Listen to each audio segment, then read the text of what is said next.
안녕하세요. 그나마 타임 플러스입니다.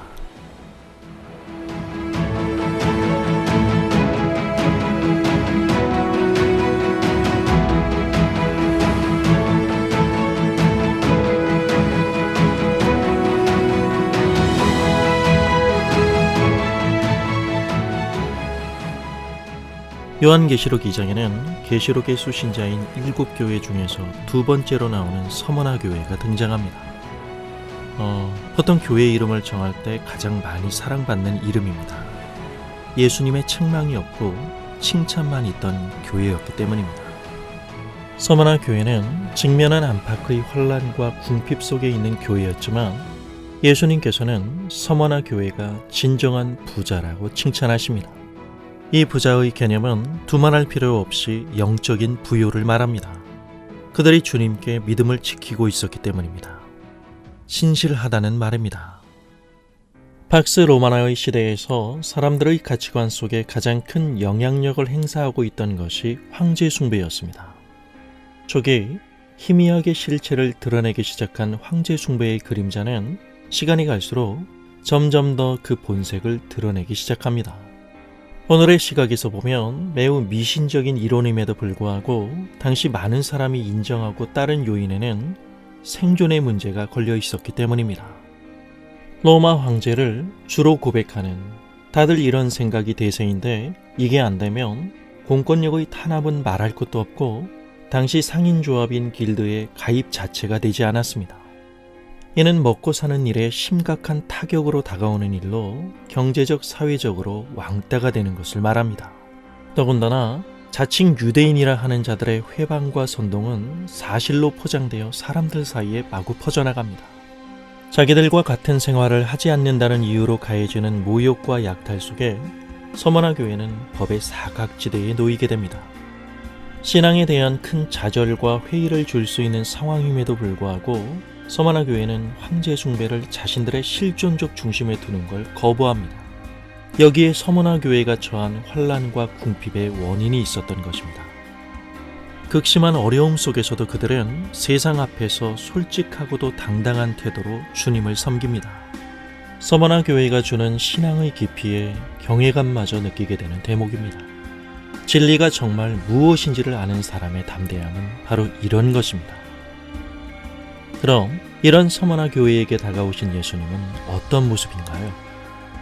처음이며 마지막이시니 우리가 잘 아는 대로 알파와 오메가죠. 그리고 죽었다가 살아나시니 사탄은 예수님의 사역을 이루지 못하게 하려고 그분을 죽였지만 오히려 그 일로 예수 그리스도는 부활하여 교회의 참된 구원의 주님이 되십니다. 진정 역사의 주관자가 누구이신지를 말해주는 처음이며 마지막이시니 십자가의 길을 걸음으로 부활을 만들어낸 이 사건을 통해 하나님은 과연 어떻게 일하시는가를 잘 보여주는 죽었다가 살아나시니 라는 표현을 눈여겨봐야 합니다. 서머나 교회와 아주 잘 어울리는 표현입니다. 무엇보다도 환란과 궁핍, 이건 서머나 교회가 예수 그리스도를 위해 택한 것임을 기억해야 합니다. 여러분 생각해보세요. 결국 황제 숭배란 것도 어쨌든 사람이 생존이라는 명제를 앞에 놓고서 어떤 방향을 취하는 것이 자신에게 더 효과가 있고 이익이 되는지에 대해 선택한 결과입니다. 하지만 사람에겐 짧은 인생의 시간이 다가 아닙니다. 한 번뿐인 인생을 미신으로 장난할 시간이 없기 때문입니다. 인생이 끝나는 순간 우리가 하나님 앞에서 어떻게 살았는지가 하나님 앞에 밝히 드러나게 될 것입니다. 거기서 우리는 깨닫게 됩니다. 무엇이 진정 우리가 살아갈 영혼의 본질을 결정했는지를 말이죠. 황제가 주라는 그 고백이 사실이 아니라면, 헛소리라면 그 후에 찾아오는 허무의 크기는 잠시 황제 숭배 밑에서 누렸던 희열의 크기보다 비교할 수 없을 만큼 훨씬 더 클 뿐입니다. 그래서 예수님께서는 서머나 교회에게 이렇게 말씀하신 것입니다. 너는 장차 받을 더 큰 고난을 두려워하지 말아라. 내가 죽도록 충성하라. 그리하면 내가 생명의 면류관을 너에게 주리라. 오늘 우리는 어떤가요? 이젠 황제 숭배의 싸움은 끝난 걸까요? 황제 숭배의 또 다른 얼굴들, 돈과 권력, 그리고 명예가 교회 안에서조차 영적 자존심을 확실히 보장해줄 그 무언가가 된 현실이 개탄스럽기까지 합니다. 그런 애절함의 100분의 1만이라도 주님께 있다면 오늘날 교회의 위상은 달라졌을 것입니다.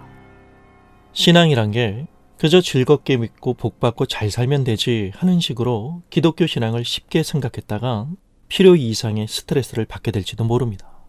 기독교 신앙이란 게 그렇게 돌아가진 않거든요. 물리적이고 물질적인 소유의 넉넉함을 힘과 영향력으로 삼고 지금의 순간이 다인 것처럼 사는 사람들을 향하여 서머나 교회는 교회의 진정한 가치와 힘이 진정 어디에 있는지를 분명히 보여준 교회였습니다. 세상에서의 자랑이 더 이상 자랑이 되지 않고 특권이 되지 않는 교회만이 하나님 나라를 말할 수 있습니다. 그 나라는 서로가 서로의 종이 되어 사랑으로 서로를 섬기는 나라니까요. 감사합니다.